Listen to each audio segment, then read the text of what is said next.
Well, I don't know how much trouble this might mean for CD Projekt Red, but the creator of The Witcher, Andrzej Sapkowski, is now suing CD Projekt Red for $16 million.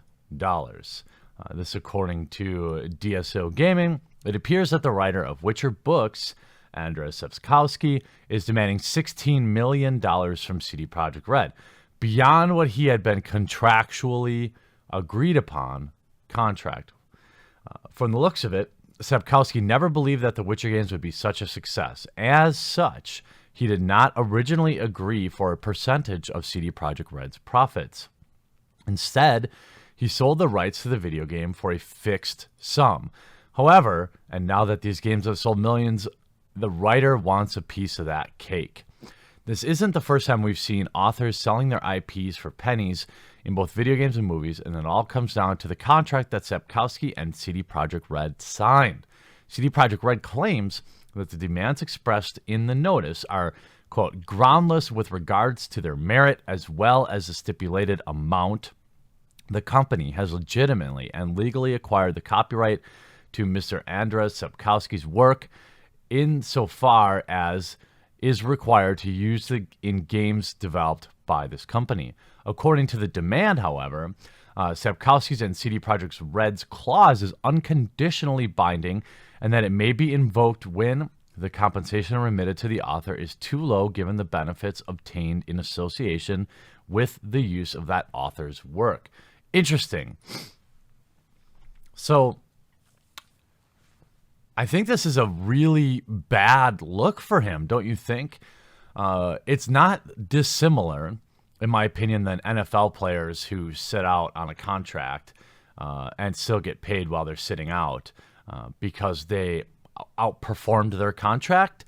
I understand why NFL players do it, for example. However, what about all of the players that are underperforming their contract?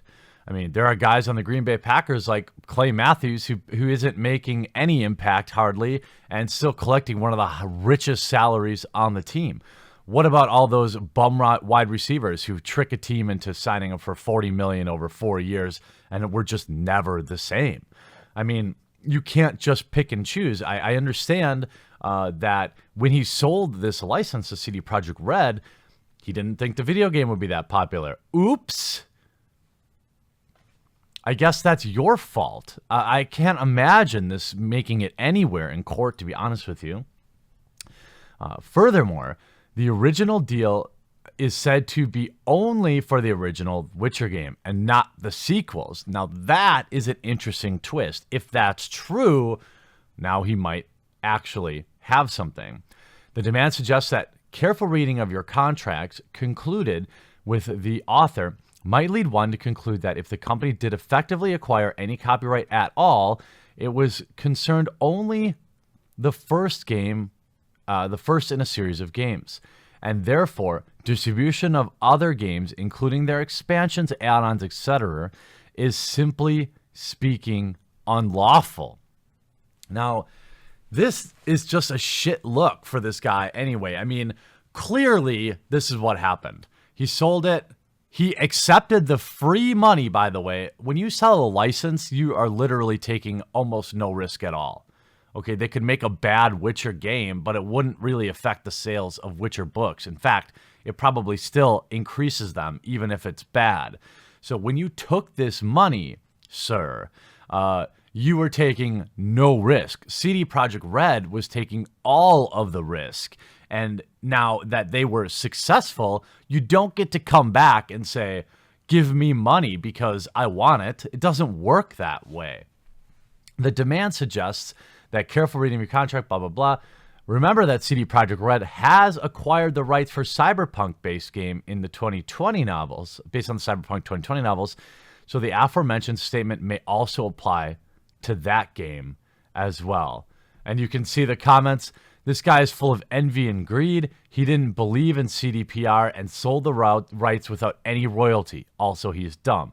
And now that the games are a huge success, he wants a piece of the cake. Ridiculous. GD, greedy bastard. It's his fault for not realizing his content's worth. He kind of ruins his own image with these greedy tryings to get millions. Andrzej Sapkowski sues a company who respects his work and remains faithful to its world and made his work international, but praises Netflix, who shits on it. Yeah, that's another interesting thing. I mean, is he going to, if the Netflix series fails, is he going to give money back? And that's on the other side of these contracts too. If I can sidebar for a minute here.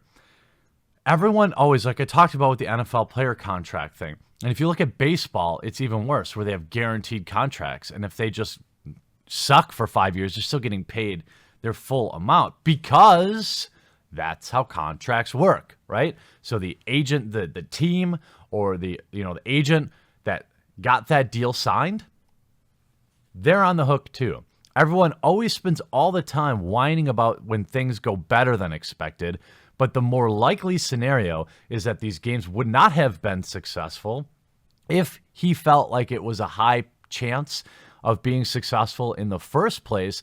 Don't you think he would have put in something like a percentage of sales? That seems standard. So when I sold licenses for NFL, meaning when I had a license for NFL teams and NCAA teams, things like this, I had to pay 7% of all my sales to the NFL.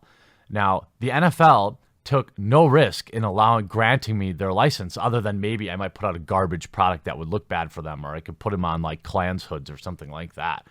But other than that, it's free money for them. But they didn't charge me a bulk rate at all for the license. They just said, give me a percentage of your sales. And this is clearly, now looking back, what Andres wanted to do. But you have to ask yourself, what if the game would have flopped? Would he have been running to CD Projekt Red's door to give them their money back? I doubt it. This is not a good look for you, dude. I really hope, at this point, to save your reputation with me, I'm going to need to see like an apology. This is going to hurt CD Projekt Red, because at minimum, look, I'm going through a lawsuit myself, okay? At a minimum, they're going to have to spend tens of thousands of dollars in court. Something that a small development company doesn't normally budget for. If you're Ubisoft, okay, maybe you've got a budget for that. They're going to have to go to court. They're going to have to defend this. And I'm sure he's expecting this to just settle.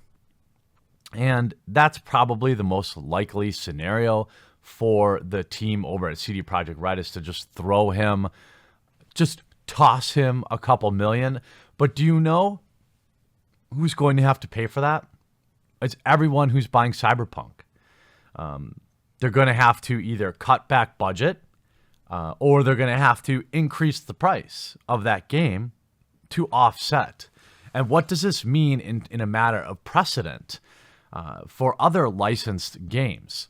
If Sapkowski wins this in court, what are we going to see in Star Wars games? Or what are we going to see in other licensed games that people like? The Walking Dead games are now that there's legal precedent to be able to go back and renegotiate specifically only when the game is a success. What's that going to do to other companies? This is actually a pretty big deal. The more I think about it, this lawsuit, it's pretty shitty, in my opinion, that he would even file this. Clearly, the guy's doing just fine. He's got his Netflix series, which looks like Netflix is going to completely screw over. But, it's just not a good look, dude. It's your own fault, and I'm hoping that the courts see it that way, although I'm not so sure that will happen. So I'm interested to hear what you have to think. You have to say, are you on the side of Andres? Should he get some extra money, or should he honor the contract that he already signed and was paid for? Hope you enjoyed this video. We'll talk to you again real soon.